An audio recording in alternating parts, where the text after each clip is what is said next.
Hi, today we're going to talk about the most powerful indicator for mental health. And I really want you to see this, and I want you to see this from your brain's perspective. When you understand this, there are so many shifts you can make. There's so many, you really get access to the place in your life where you can make the biggest difference in your mental health. And you can also evaluate other people's mental health. If you have children, this is important because you're going to be able to see into your children's how their mental health is doing. And this is a really great way of making your own guidelines, protocols, and principles to make sure that you are supporting your mental health and other people's mental health. So we're going to go full nerd into brain function and how brains make emotional intelligence, skill, capacity, those sorts of things, where this stuff falls off and where it gets all tangled up and why we help that area. And then the brain usually can work out all the other things. So that's what we're going to do. And I'm going to position you right there in there so you can have a look around. I'm going to give you a tour when we get in there and really teach you a lot of things. Okay, so I'm Rachel McLeod. I am a mental health therapist and an emotional wellness coach. And I specialize in helping people do the brain work for resolving symptoms of anxiety, depression, and traumatic stress. And so the brain has a beautiful process for that. And that process gets stopped and blocked.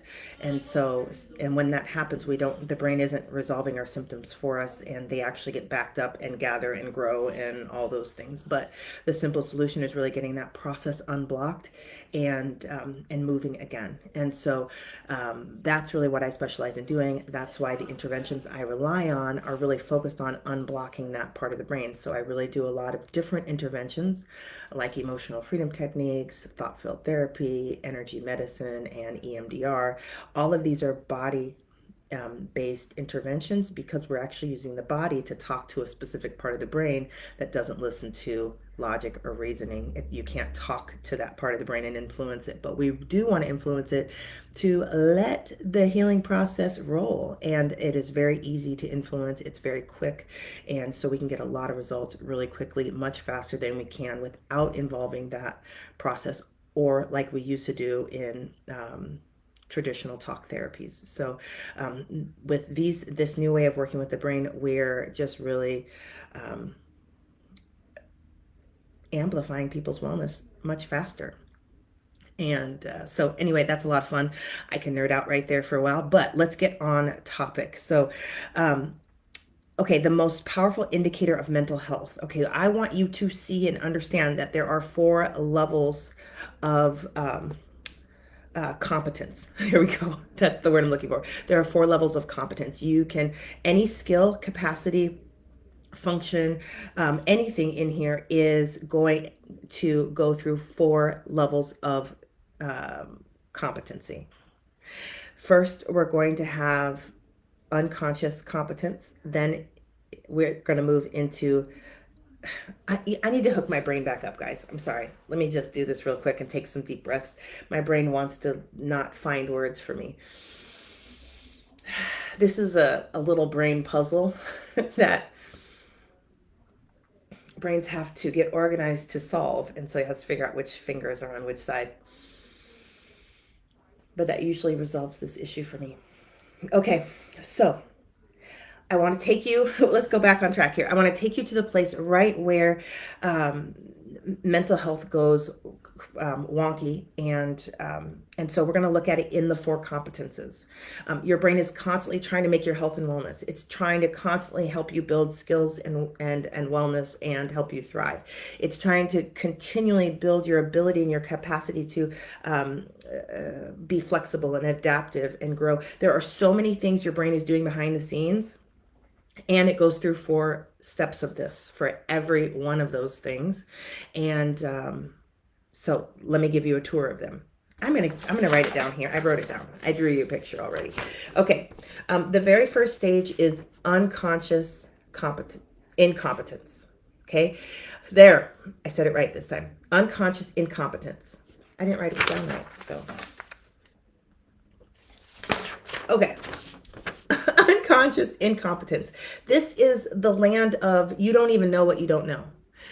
This is actually kind of bliss. Ignorance is bliss, and that's what's going on over here. And there are many things our entire lifetime that are over here, that we will, some of them we'll never be aware of. Like if I were to all of a sudden be thrown into a surgeon role, I would find out that there's a ton of things I didn't know that I wasn't good at, that I'm incompetent in. Anytime we step out of our comfort zone, we're going to learn about this. And that means we're moving into this. And the second stage is conscious incompetence. This is when you're aware that you're not competent. Okay. This is when you see that you're not good at something, right? Okay. If you can make it past this, you're going to come over here to step 3, which is conscious competence. If you're paying attention, you can do this well, the skill well, the ability well, the function well. If you're paying attention to it, that means you don't pay attention, you do it, you go back to being incompetent. But if you focus, you can build the skill. After doing this successfully enough times, you're going to come over here to unconscious competence. This is the motherland of awesomeness. This is the flow state. This is where your skills that you've developed, that your brain made for you, the emotional intelligence you have, runs and operates from an unconscious place. It's just automatically happening. It's awesome. We are trying to get here, right? We're trying to get more and more things here. And this is how we build out our comfort zone. And we include more and more things in our comfort zone. If you think about the edge of the comfort zone, that's actually where your brain hasn't yet mastered things. It's working on getting comfortable with things. It's working on that mastery and expansion. And so that's happening right there. If you stay in your comfort zone, you get to enjoy the benefit of all these guys, all your unconscious competence. And you don't bring into awareness what you don't know. Right? So over here, what we don't know, over here, we're becoming aware of what we don't know. Okay. This right here is the most powerful indicator of mental health. How you operate and function right here makes the biggest impact on how mentally ill or mentally well you're going to be. That moment when you realize you don't have the skill for something, that moment when you said something wrong, that moment when you realize that you lost the race, that moment when you realize you didn't have enough endurance to finish your dream life, your goal that you were chasing, that moment when you realize something. And remember, this is only, over here. This is only the second place in every function, right? It's that this stuff peaks out here, and now you see something you don't know how to do, or you're incompetent in, right? You're at the beginning of building competence. We have to build so much competence in our life to have healthy relationships, to be a effective parent, to navigate our business or our careers well, to manage our home. We have to constantly becoming aware of what we're not good at, what we're incompetent of. This is a life skill. And so if the moment we become conscious of our incompetence, what happens if we're melting, if we're fight or flighting, if the pain levels are increasing too high, the brain jumps in and really starts to cool that off, or depress that, or suppress it, bring it out of your awareness. It actually tries to help you get back over here where you're not aware of what you're not competent of. This is why we'll start projects and quit, and then I don't even remember that project. And then like, oh, I haven't worked on that project for a while. Your brain helped you manage pain levels by getting you out of there and putting it back into unconscious incompetence. That we're going to just not pay attention to this. So these are where we have we're going to have lots of symptoms of mental illness here. We're going to have lots of dissociation. We're going to have lots of racing thoughts, emotional distress, mental distress, looping. This is a struggle for brains to deal with conscious incompetence. is intense. Are we going to live? Are we going to die? Is it going to be a safe? Are they going to reject us? The brain has a lot of stuff going on here, and the more we help it smooth out this process and build a healthy way of being with conscious incompetence, the more we get to travel over here quicker. And that means we're growing in skill. And that means if life asks us to build a new skill, we're like, yeah, sure. And we're moving in real time. People with what I see happening over here is that people with complex PTSD, early childhood trauma, abuse, neglect, attachment wounding have the worst time here. There's so much dysfunction here that they struggle so much to get over here. And so they actually start to operate more from trying to avoid this stuff so that it will stay in the unconscious incompetence and they don't get to move forward, which means their area of comfort zone is small. They don't get to build it out as much as somebody else would be able to do that doesn't have this issue here. And this is one of the things why people with complex PTSD are so unsatisfied, is because literally their brain cannot make their comfort zone as big as that person needs it for joy, love, satisfaction, all the mental health, right? If and this can be explained well by just the metaphor of agoraphobia, right? So we have where home base is comfort zone. Outside of that, the anxiety starts increasing. So the solution when we can't get past this level is just to go back into the house where we just become, we don't have to deal with the fact that we can't manage life outside of our home, that the triggers out there are too much. Let's just go back into the house. And then we can just calm our nervous systems, regulate, and just make do with what we have, right? That's a small comfort zone because the brain wasn't able to make conscious competence and unconscious competence outside the home, manage and process and work through triggers outside the home. Okay, there's a lot I want to say here. I got to put this down because my brain is reaching for them. Okay. So if you understand how many times we have to move through conscious competence for our brain to expand our wellness, to expand our comfort zone, to help us to feel more calm and regulated more and more places, then you can really imagine and understand that we've got to be good here. And what happens in this place, especially, well, let me say it like this. This place, your programming for conscious incompetence, for being aware that you are not competent of something. Another way to say this is that to become aware that you suck at this, that kind of thing. That is built by your family of origin. If they were very comfortable with failing and making mistakes, you probably have a really good program here. You're probably like, oh, yeah, look at me. I said the wrong thing, right? And you're moving on. Okay, I should say this. Next time I'll say it like that. And yeah, my bad, dudes. Okay. And then you eventually, very quickly, upgrade that. So maybe the next time, and you make it in unconscious competence, right? And so maybe the next time you're in that same situation, you use the new program. Maybe 2 times, maybe you mess up again and you're like, I did it again. Okay. But your brain is making that. And so you don't have to go through very many failures to create success because your brain's rocking it. Right.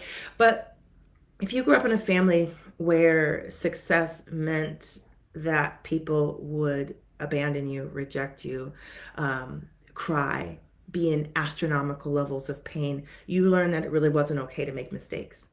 And so all of a sudden failure is dangerous, problematic, unsafe.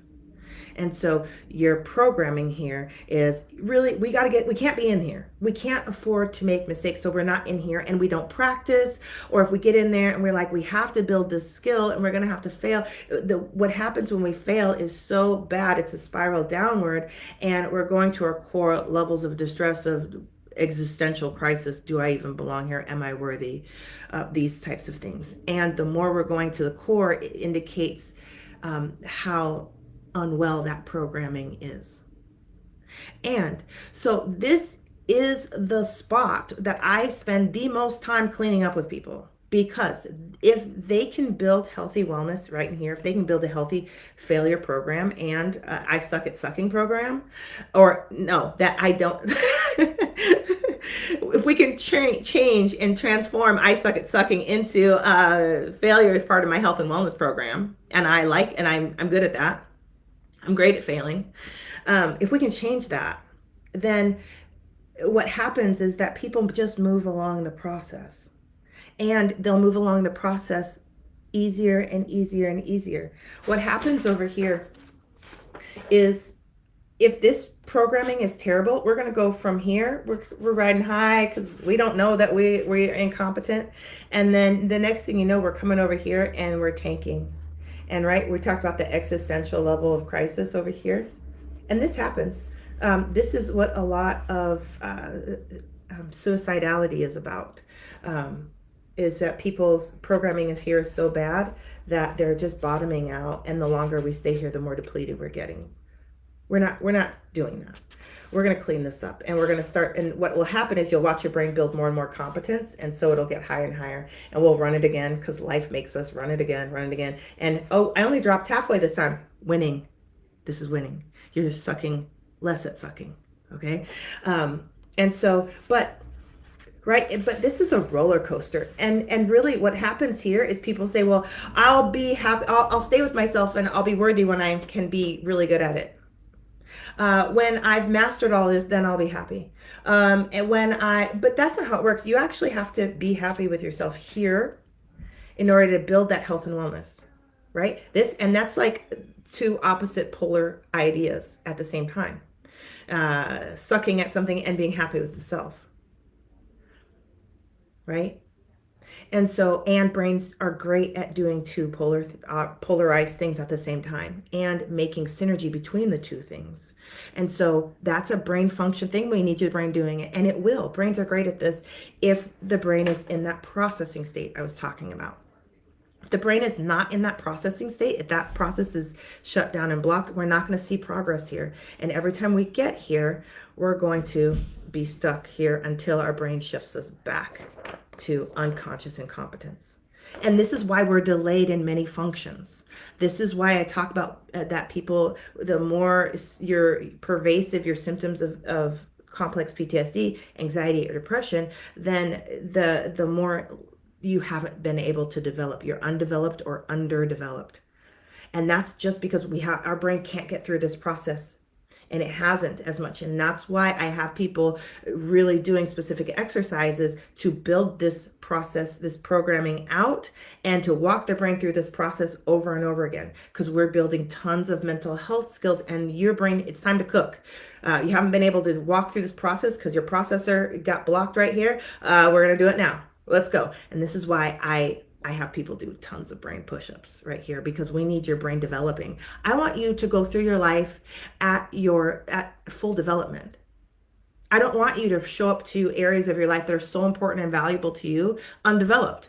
I don't want you to show up to these areas of your life underdeveloped. That's frustrating. That's demoralizing. That's depressing. That sucks, right? And while you're undeveloped, you also need to be undeveloped well. You need to be able to suck at being developed in a healthy way.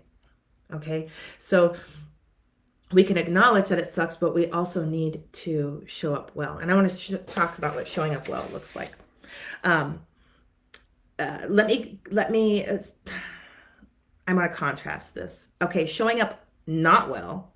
And this is stuff that was plugged in early in your life. And then it just gathered, your programming was set to this and it kept gathering things. And so now we have these unconscious behaviors. This is stuff I'm helping people hunt for and resolve. But it's when you get into this place, you start self-criticizing, right? Oh, look, see, you can't even do that right. See, that's stuff from childhood. That's brain trash. And your brain is designed to grab that and process it and say, oh, this isn't helpful to us. This causes pain. Let's get rid of it. Let's upgrade this. That inner criticism is not supposed to be there, and it resolves. This is something that oftentimes resolves very, very quickly. This is a sign, inner criticism is a sign of wounding of some sort, and we're getting in there and we're healing that. Okay, not acceptable. Brain, why are we running this? Oh, well, your mom used to do that and we just picked it up. We have tons of that in our subconscious mind. Oh, your dad used to do that. So, or when you did that, your friends liked you better. So we just started doing that more. And let's resolve that. Right. And we're going to pull out those memories or whatever, where those times when we learned that. The brain usually will bring those up for us. And thanks, flashbacks, and we want to process those. Flashbacks are a healing function, and we want to make sure those get through that brain process. We want to make sure that brain process is up and running while that stuff is trying to heal. Okay, in this place, we'll see lots of self-abandonment. We want to stay here even when we suck at things, right? But it's like the self is sucking and maybe people are watching, and so you just kind of are going to stand over here, yourself's going to have to go through this, but you're just going to dissociate and stay away. Or you're going to say, I didn't really, you're going to abandon your wants, your needs, your desires, your opinions. You're going to self-abandon, any type, any flavor. Over here, and then we'll have also self-rejection. That we will just try and reject and get rid of that self. You can't be here. And so that happens. And guess what? You can't, being mentally well is about that unity with yourself, that connection with yourself. There's a truth with divided we fall. If we're going to self-abandon, we're falling. If we're going to self-reject, we're falling. We cannot create health and wellness with that way of being. So we're going to actually have to reclaim these parts of ourselves. And we're going to have to stand with these parts of ourselves as they're developing, right? We have to stand by them even though they're undeveloped. We have to stand by them even though they're embarrassing us, right? This is a great example of this, unfortunately, of the negative aspect is I remember my children playing flag football. And I remember one of the children's father was just horrified at their 5-year-old's inability to run in the right direction, pay attention, their fear of oncoming opponents. He was mortified, and he would say all these critical rejecting things to the child, right? And we're watching this man build this child's programming, failure programming, or suck at sucking programming. Like, this should be fun, right? But we're doing this to ourselves. And I'm sure he did this to himself. I'm sure this father that was how his parents did him. He's not trying to be a terrible program builder, but he is doing it, right? We do that to ourselves. You don't create health that way. You don't even create high function and success that way, right? We can't create health and wellness by abusing ourselves, abandoning ourselves. And it really is hard to stand by ourselves in these undeveloped, embarrassing, socially awkward, antisocial things that come out of us and are within us. And so the skills we need to build in this, when we are in conscious incompetence, the skills that we need to be able to self-soothe here. We need to be able to regulate our nervous system. That's that process of shifting out of fight or flight and into that regulated state. And it's a body thing. It's a physiological process. It's not a, hey, knock it off and relax, start processing this stuff. Now, we don't just say that and our brain says, oh, okay. No, we actually have to soothe ourselves. Soothing is the doorway, the portal to nervous system regulation.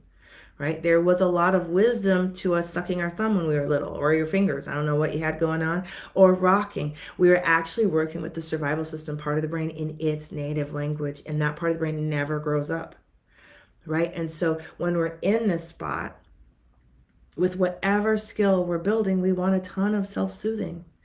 The better you are at self-soothing, the more you won't even know you're doing it. The more that maybe nobody knows you're doing it.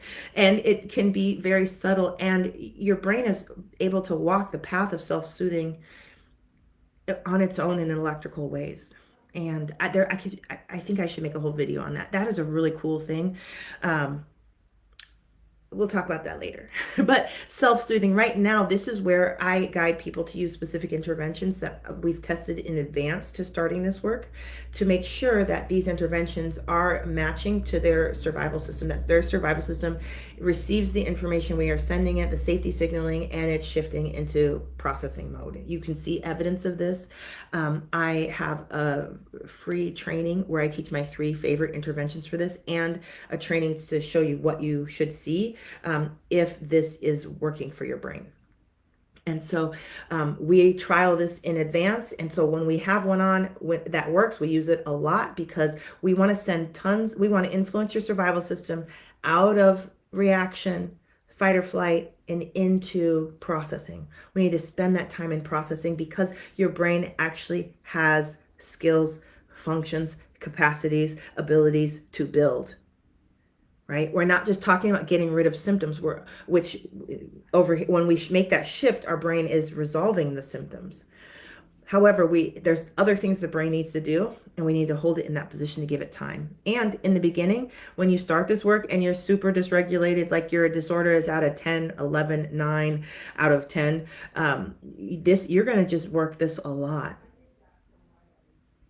That's all we're doing because your brain will only stay in there for as long as you're using the intervention, and then it bounces right back to panic, fear, worry. And so we're just buying it time, and we're putting in a lot of effort. This is why I have people in the beginning, when they're resolving disorders, do 2 hours a day of this. Not just sitting there. You can. I'm here for that. But really, just throughout your day, you're giving your brain support. You're guiding it. Hey, try this processing thing. Right here, when we're doing this activity that's distressing, let's try this processing thing. Right? That's the brain state your brain's supposed to be walking around in. But when we've got anxiety disorders, depression disorders, and traumatic stress disorders, the brain is staying over here in fight or flight. So we're guiding. Okay, so this soothing thing is important, and it doesn't look very important. You're like, does this even work? Am I even getting anywhere? But from your brain's perspective, this is the only spot it really needs that help. This is what is the most difficult part of this thing. And if you didn't get a lot of it in childhood, your brain doesn't even know that this is the awesome thing. And so sometimes it's hard to get clients to do enough of this because they think they're wasting their time. No, we're making up for what you didn't, the safety soothing that you didn't get in childhood because people weren't available. They were unhealthy. They were unwell. They were also programmed to distress and not soothe. We're doing it now. Okay, and there's a ton of wonderful things your brain will do there. And we're doing it in here because it's painful to see how incompetent you are. And so we need to get that pain process. Where pain increases, the brain will shift and get us back over here. That's when we're bed rotting, we're scrolling, we're avoiding, we're denying. We're in denial. Brain is building delusions for us. Oh, that's not important. We thought it was important, but it's not. We don't even need to waste our time with that, right? So there's tons of things here that the brain will do. So if pain is increasing, we're going back. If pain is decreasing, like we're suppressing it, then it's not good. This is not good. We want to be processing pain here.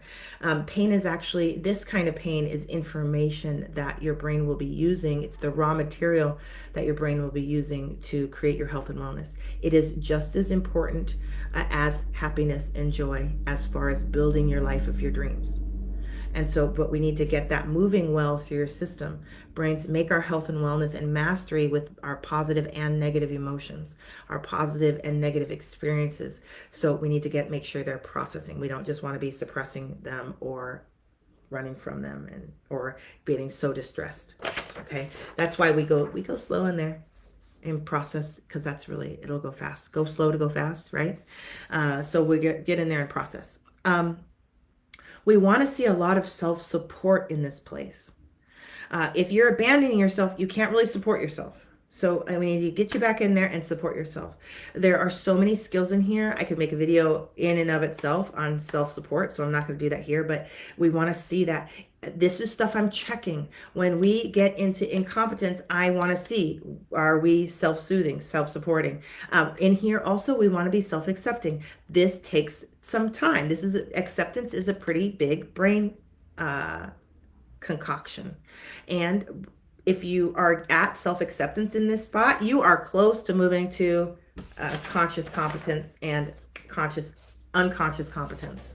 Self-acceptance is really powerful, and you want to be soothing until your brain makes it, and it will. And the more practice it gets at making it, the better it will be. And the more it will come on in this place, and you'll get up in this place and you'll find your self-acceptance meeting you there, and you're like, wow, this is awesome, right? Who knew that you could have such wonderful self-acceptance while you are incompetent and you're watching yourself do it wrong? That's mental health. Okay. In here, we want self-approval. We want self-acknowledgement. We want self-direction. These are the things that are really powerful. And when we get in here and we have, we're looking for reassurance, we want someone else to direct us, right? That in a soothed, getting help from others can be really beneficial, but it also can be a function of compulsion, of fear, of worry, of distress. That's not the best kind and the best time and way of getting help from others, right? We want to get help from others, yes. And I want to be able to see your self-direction show up here. And it's okay. We can absolutely accept you right now, just the way you are. If you need all the 100% reassurance from others, that's fine, right? Can we accept you with that? Can you accept yourself with that? And so really, it's got to be okay to have a problem. It's got to be okay to have some panic. It's got to be okay to have a disorder. It's got to. We need you to be here with your disorder. I don't want you fighting your disorder. I don't want you running from your disorder. That's mental illness. That is, I promise you, getting people to stop being chased around their inner world by their mental illness is most of this work. And we want to turn and we want to walk towards it. And I know that sounds terrible and awful and scary, but have you tried it yet? Have you learned about it? Have you done some experiments with it? Some of these fears chasing you around. What if you turned around and looked at it? It takes a bit of work and skill, and what if you walk towards it? What if you embraced it, right? These are things that are counterintuitive, but these are skills we can build. This is what I'm training people to do, right? And there's lots of ways to train that. But it needs to be a demonstrable skill, not a theory, not an idea. Oh yeah, we got to embrace our stuff. No, can you? As a matter of fact, let's pull up your inner child that embarrassed you and see if you actually can go hug and embrace them. I'll tell you, I walk people through that exercise a lot, and because I want to see what's built. I want to see if they can comfort the worst parts of themselves, the parts they've abandoned. And I tell you, they'll get there and they'll be like, I don't want to go in there, right? So they can't really self-soothe yet. Great, let's work on it. We're practicing. Brains love this. Brains want to resolve this as much as you want it resolved. Let's get in there and do that. So, and it's got to be okay. You're not failing if you come in here and you're like, I'm not going anywhere near her. That's okay. It's okay to fail. That's exactly where you're at. That's exactly where we're working from. And that's a wonderful place to be, because we can't heal anywhere but where we are. So we're not going to pretend we're somewhere else. And it's okay that you are right where you are. It's actually perfect. It's actually exactly where your subconscious mind, all your decision choices have arrived at. And this is where you do your healing work. Right here, where you're mentally ill or incompetent and symptoms are chasing you around in your inner world and your outer world. And that's okay. And so this is how we get to really reclaim this part of us and start that being in conscious incompetence really well. And that is the most powerful indicator of mental health. Can you stay by yourself when you have a problem? Can you stay with yourself? Can you stay self-soothing, self-supporting? Can you be incompetent well? Can you be incompetent without running the criticism? Can you be incompetent while without racing thoughts, without grief sessions? If you got grief sessions right now, great, let's do them.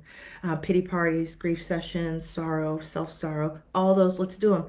Those, that's, let's see what your brain does with that when it gets a chance to really process it this time instead of just react and loop and not get any traction with actually healing and processing it. So that's it. So I want you to be able to measure your mental health. I want you to notice the next time that you're incompetent at something, what goes on inside of you? What things are you saying to yourself? What are you feeling? What are you doing? And I want you to also grab some interventions and start with some self-soothing, right? And start with something that you know works to soothe you. This is when people get here and we don't have a healthy way of soothing, we'll still soothe. That's why we're smoking, using drugs, sex, music, food. That's why we're doing those things, is that it's too much pain here, and we're starting the things that will soothe us and also take us out of pain and backwards, right? That's what self-sabotage is about. Not having healthy coping mechanisms. I don't want you to come back over here in areas where you actually need the skill. It's okay, right? Because it's got to be okay to be able to go back, right? And I watch people go back. They say, not today. I'm going to take another lap over here in delusion land. Or not today. I'm going to pretend that's not there today. That's okay, because that's fine. Because I know that your brain wants this, and it wants actually this so much. And so the next time we get out here, we're going to process and regulate more. But I want you really to take up space here and ground yourself here, and not be spooked. Your inner criticism not chase you off and all those guys. I want you to be able to stand here long enough for your brain to build the next one. And you'll watch this. I have clients watching this all the time, and I'm asking questions because I want to hear what they're seeing. I don't say, oh, look, you're in conscious competence. I should try that, but I don't really do that. But you can tell when they're over here, they're doing it well, and they're not talking about it anymore. It doesn't come up in the session. We're done. They don't need any more focus on that because they built it out. And then something else will come up, right? And I'm walking them through this process over and over again until they can walk themselves. And then they're walking themselves. And then we're going after more and more complex things. And I want to see, can they do it all together? Can they do the more complex things? And we'll sit here, can't do that yet. And we want to hang here. That's a lot of my strategies in my program are about right here. Giving your brain enough time to build these two things. Okay, so this is a really powerful place. And it's a really powerful indicator of how mentally well you are. And it's okay. It's okay to fail this. It's okay to get a 0. It's okay to get a 2. It's okay to get a F minus. It's okay to get a B or a C. It's wonderful to get an A. By the time you get an A, you don't even want to talk about it anymore. You want to talk about the next thing. That's a whole nother subject. But because we want this to become fun and a game. And when we're with our children, right, they're asking us to build skills we don't have all the time. They're constantly outgrowing our skill set, right? And you can tell they have by if you lose your grounding, if you flip your lid at them, that means you don't have a skill for them.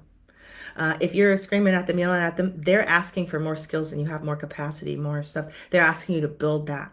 Hey, Mom, will you build that for me? Hey, Dad, will you build me a new skill here that you need to be able to meet me where I'm at now? Can you build that new skill? If we can't get past this, we crash, and then we try to pull our children back because we don't want them to go where we can't build skill for them, that we can't go with them. So we will start pulling everybody back. This happens at work. This happens everywhere we go. Your life is asking you to build skills for you. I want you to be able to say, yes, absolutely, let's go. And you get to say, oh gosh, can we just wait? Do we have to? You get to do all that. Can you do it well? Can you do it well? Can you do it while supporting yourself, while soothing yourself, This is where I'm at right now, accepting yourself. So there's so many important things right here. And so I hope you got a lot out of this. I really invite you to try one of my interventions, my 3 interventions.